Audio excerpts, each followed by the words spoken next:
No Nose Knows. Written by Irrespective.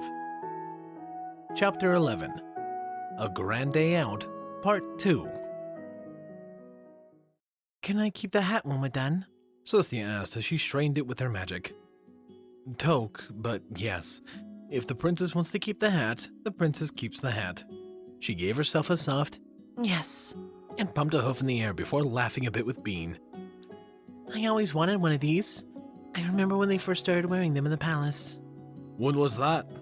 Oh, about 600 years ago. Fig, yes. The practice actually started when the judges started wearing these white cloth caps to indicate their position. And then one of them got the bright idea that a taller cap meant higher authority. I had to put my hoof down when the whole bunch of them started staggering around to around twice their height in hat. So they switched to powder wigs, which were much more manageable. The chefs in the kitchens picked up the idea to keep their maids out of the food, and thankfully never went nearly as crazy with it, so ta-da! She adjusted the poofy wife hat. A toque blanche with 100 folds in it to indicate the chef knows 100 ways to cook an egg. And that, my dear Shake, is what will happen if you spend your life pursuing trivia, Bake said. Bean, buddy, need a bloomer and a boomer, Garbanzo called back. And thus it begins, Beans groaned. Okay, bloomer is easy, I got that. Go grab some triple A's from the stores. Celestia looked around the kitchen, then back to him with a hint of confusion. Right, sorry. The door is where the product is kept. Triple A's are sweet apple acre apples. I need 5 or 6. Got it. She moved quickly and opened the door. A cellar-type room was inside, with stacks of produce lining the shelves along the walls.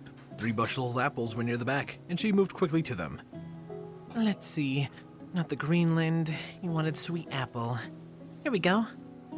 6 apples floated out, and she smiled as she thought of Applejack bucking these particular apples out of one of her trees. She then swiftly moved back out as Bean dropped something into a deep fryer. Okay, corn, slice those. Knives are right there. You think I can handle that? If you can make pancakes, you can cut an apple, he dryly replied, but he gave her a small smile. 3 treats, the runs, and double foxtrot, Lima shouted back. Got the foxtrot, Grumps called out. 3 treat, Shake yelled. Got the runs, Bean shouted, and then he playfully glared at Celestia when she snickered. You done with those apples? I'm working on it.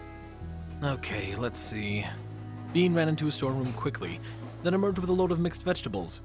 These were then diced quickly and scooped into a frying pan. He then grabbed a bottle of something from his left, poured a healthy splash of it, and then set it alight. Celestia flinched slightly at the flash of flame, but then she watched as he began stirring everything with a large spoon. Are you gonna cut those? He asked. Are you going to pull whatever it is out of the fryer? She retorted. Yep, stir this. She took the spoon with her magic and stirred the vegetables as Bean quickly pulled whatever it was out of the fryer, and she saw it was a large onion. Bean then fished it out of the basket with some tongs, placed it on the plate, and then grabbed the knife Celestia had been using. The quick smack on top of it with the flat of the blade made it fall open along pre-made cut lines, and she was amazed that it resembled a flower.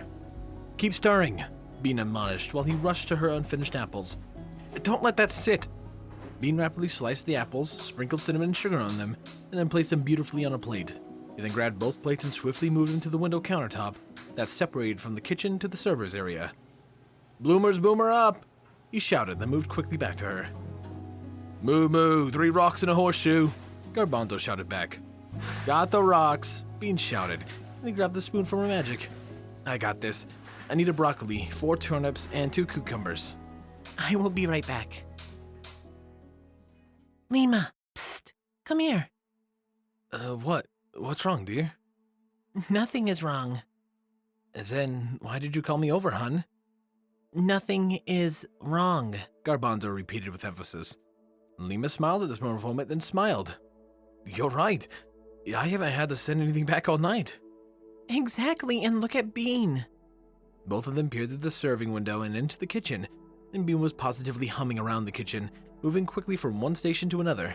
He was also chatting with Celestia, though they couldn't make out what he was saying to her. She appeared to be simply standing at the moment, but her eyes kept sweeping the kitchen over what Bean was cooking. He's been like this all night, Garbanzo commented.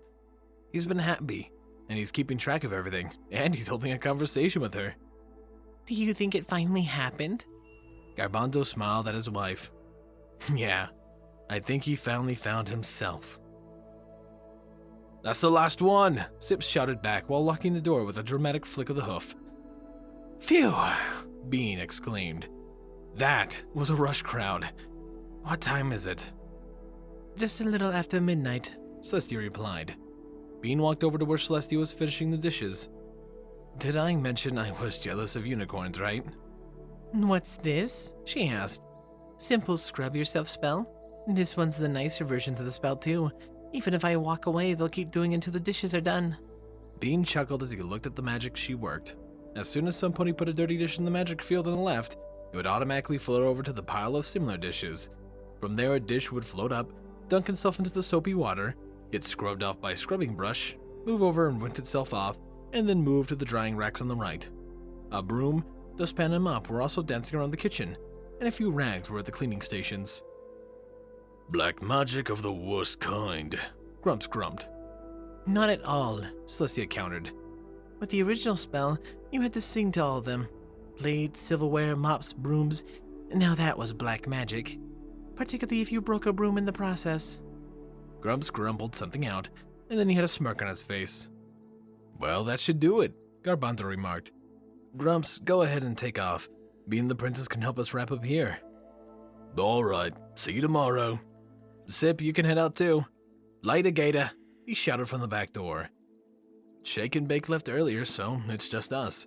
I guess all we need to do is count down the till, and that should do it. Bean, I think you and I can handle that. Then you and the princess can head out.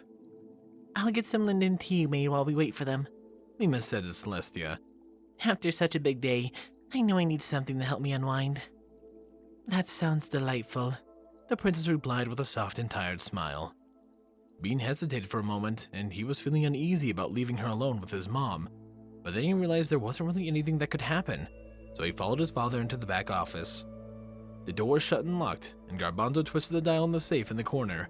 Once the door creaked open, he pulled out a sizable tray of bits, and Bean whistled. Wow, looks like business picked up while I was gone. Most of this is from the last 3 days. I need to run it to the bank tomorrow. You count it down while I get the ledger ready. Counting was easy enough, since the bits were stacked in towers of 25, and then in groups of 8. Once Bean had the count and verified it and matched the previous ledger entry, he and his father began stacking the bits from that day's sales. So, your wife seems like a very pleasant pony, Garbanzo said after a few moments. She is. Bean smiled. There's still a lot I need to learn about her, but I love what I've learned so far. Love, huh? Garbanzo replied. You're positive you're in love with that mare, right? Well, maybe not in love yet, but definitely like. Ah, and you're planning on returning the Canterlot with her tonight. Yeah, I wouldn't be surprised if Luna turns up here in a few minutes and gets after me for breaking curfew or something like that. Garbanzo almost dropped the stack of bits on the floor. Luna? Oh, yeah, Princess Luna. I should show proper respect. You should, yes. 100 here. 2. Garbanzo added his towers to the beans. You should keep those. What? Well, you're gonna need more bits for your journey, aren't you? I'm sure you spent the first 1,000 I gave you. I don't need any more bits, Dad, said Bean with a snicker. For all I know, Celestia has a giant bin of bits where she swims in every night. I'm not sure how my expenses are covered as her husband, but I'm pretty sure neither of us need to borrow a bit from the guard to buy an ice cream cone. 3, Garbanzo stated. There was a long pause as coins clicked, and then he sighed. You know, son, you could admit the truth to me. I'm not mad. The truth about what? Here we are. Lima placed the small tea set on the table. Nice and hot. Thank you, Celestia replied kindly. Shall I serve? Please. Celestia poured out the tea, and there was a pause as they both added sugar. 3 lumps in Celestia's case, because she was fairly sure she was going to need the energy to get through what was coming next. Picking up the teacup, Lima took a deep breath of the rising steam and let out a contented sigh. I needed this. I probably shouldn't be drinking tea so late at night, but it's a weakness. It does take some self-control, Celestia admitted. Thank you for helping my son, by the way. I don't know what you did, but I've never seen Bean so happy. It was my pleasure to assist. Assist? Celestia sipped her tea. Yeah, I kept an eye on his cooking, nothing more. Is that all? Celestia calmly put her teacup down. Mrs. Bean, let us not beat around the bush anymore. I know full well that both of you and your husband do not believe that I am who I claim to be. Very perceptive, Lena replied as she now sipped her tea. Why do you not believe your son? Baked is a wonderful, wonderful son. He's very smart and very creative. I believe he's ashamed he didn't find whatever he was looking for with writing nonsense, and now he doesn't want to admit his folly. He'd come back with you tonight and try to convince us he did something so we wouldn't worry about him, and probably keep us from asking too many questions. He'll have to confess sometime. I see. So who do you think I am? I'm not sure, but I would probably guess you're some sort of double. A pony who has enchanted herself to look like the princess. There may even be an official stand-in for her. The one they send to cut ribbons and visit schools when the real princess is too busy. Interesting. Well, you really should have come up with a better story.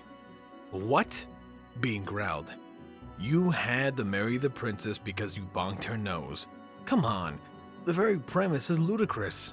Why in a question would the princess write a law like that? If she wanted to get out of a bad relationship 1,000 years ago, I'm sure there's a dozen other things she could have done. Bean groaned and rubbed his temples. Dad, I wish I could say I don't believe this. Dad, we flew in together and then she used magic. A simple levitation spell, very easy for a well-studied unicorn. Right. You also failed to bring any of her entourage. The princess wouldn't go anywhere without at least a couple of guards. It wasn't easy to get them to stay in Canterlot. I had to give a direct order to Lieutenant Spearpoint to stand down, and then he begrudgingly admitted that there was little risk in visiting her unannounced. He's not going to be very happy until we get back, and even then he's going to be all formal and stuffy about it for 2 weeks. I'm sure. You're also not tall enough. That one caught Celestia off guard. I'm not? Oh yes, the real princess is quite a bit taller than you are, as I recall. Celestia snickered. I hope not. I've hit my head on enough door frames in my lifetime. I really don't need to be any taller. Your accent's all wrong too. You have far too much Van Hoover lift in your words. And you're an expert on Celestia all of a sudden? No, but come on. It's pretty obvious, son. Bean groaned and rubbed his face with his hooves. Of course it's obvious. Look, Bean buddy, I appreciate that you didn't want to let your mother and I down, but it's really okay. If you need some more time to settle in your mind, take it. Just say so. I'll give you 10,000 bits this time if you like. But I saw you in the kitchen with that mare and you had it, son. You didn't have a single order go back. You do realize that that's because Celestia was helping me keep track of everything, right? If that's what you want to believe, then fine. I don't really care if you keep calling that mare out there Celestia. If it helps you get into the zone, do whatever you have to. Dad, I came here to tell you the truth. When I leave tonight, I won't be able to come back. I have responsibilities at the palace now. Of course, of course. Just make sure he knows he can come back whenever he wants to. We will always welcome him, and you're even welcome to come with him. Any friend of my little baked is a friend of the family. And if he does not come back, he'll be back, Lima said with a grin. He hasn't got anywhere else to go, and he knows it. Bean then stormed out of the office, slammed his way through the swinging kitchen doors, and stamped out of the dining area with his face twisted in frustration. Garbanzo followed in the wake of his son with a concerned frown. Bean, buddy! I'm done with this conversation, Dad. It's late, and my wife and I have the press conference in the morning. Shall we? Mr. and Mrs. Bean, Celestia stood with her words. It really has been an honor to meet you, and I meant to truly. You will always be welcome in our home, and I'm sure Baked Bean will be seeing you soon. I don't doubt that for a moment, Lima replied with a strange smile. Please lead the way, Bean. Bean held his high, and his steps were full of determined pride. He didn't glance back or to the side as he marched through the kitchen and out the back door. But as soon as the door shut, he broke. Celestia felt her heart ache as Bean's ears drooped with his head. He paused near some trash cans and remained motionless for a moment and then lashed out with one with a real leg in frustration. Sorry, he immediately said. I'm letting out my anger. Get out of hoof. Celestia could see his inner struggle to vocalize his thoughts with the contortions on his face. I assume you had about the same conversation with my mom that I did with my dad. I believe so, yes. Bean took a deep breath. It figures. Really, I could have brought you, Luna, Shining Armor, Cadence, and a full brigade of the guard with song and dance routine, and they still wouldn't have believed. I just... Celestia said nothing as he further sorted out his thoughts. Most important thing that's ever going to happen to me, and they don't even believe it, he muttered bitterly. Celestia felt horrible for Bean, but she also felt a thrill run up her spine. Bean's tone indicated that he wasn't talking about anything related to being a prince. He was talking about her. Celestia was used to being the most important thing to ponies in an abstract way. For 1,000 years, she had raised the sun and moon, waiting for the return of her sister. It had become uncomfortable living in the isolated tower above all the other ponies, separate, alone. Then, Princess Cadenza, that is Cadence, that blasted several holes in the Tower of Loneliness with her love. Twilight had weakened the foundations with her insatiable curiosity, and Luna's return had toppled the whole structure in one glorious and tearful reunion. But yet, it had taken bumping into a nosed stallion for Celestia to realize how far she still had to travel in order to once again be appreciated for what was inside instead of her unchanging outsides. Unaware of the thoughts whipping in Celestia's mind onto the froth, Baked Bean continued staring at the ground. Then he lifted his head, gave the restaurant a long, determined look, and let out his breath in a huff of frustration. Let's go home. There's nothing left for me here. He then turned his back on the building and began walking away, and Celestia came up alongside him, walking with him for a few paces, but then ducked her head down near him. Would you like a fly back to the train, or would you rather walk? She gently asked. He stopped, contemplated the offer for a moment, with the cool night breeze blowing through his mane, then smiled slightly. If it's okay, I'd like to fly. She smiled back. I thought you might. There we go.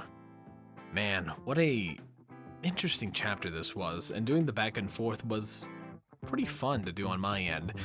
I wasn't expecting them to basically interrogate the two, or the fact that they're so adamantly refusing that their son's Princess Celestia's husband. Although, in retrospect, the idea that your son comes back home with the most powerful being in Equus as a wife would be rather ludicrous. I can somewhat understand. Well, you guys will have to tell me what you think down below. What I do know are real are my wonderful Patreons. Thank you, my Tier 1 Patreons, Chase the Master, Starlight Blaze, Stu Hex, Thine Tiny Equine, and Squall Windfeather. My Tier 2 Patreons, Captain Blue Shadow, The Animated Ghost, Soulless, HKH4 aka Texture, and of course, a large thank you to Silent Titan. And also, another thank you to a new Patreon, Sword Brethren Mordred. I appreciate your guys' continued support so much, and it means a ton to me. If you want other ways to support my channel, well, your viewership is more than enough. However, leaving a like, commenting, and of course subscribing does mean a lot to me, and I appreciate it a ton. Anyways, this has been Firehearth. Have a wonderful day.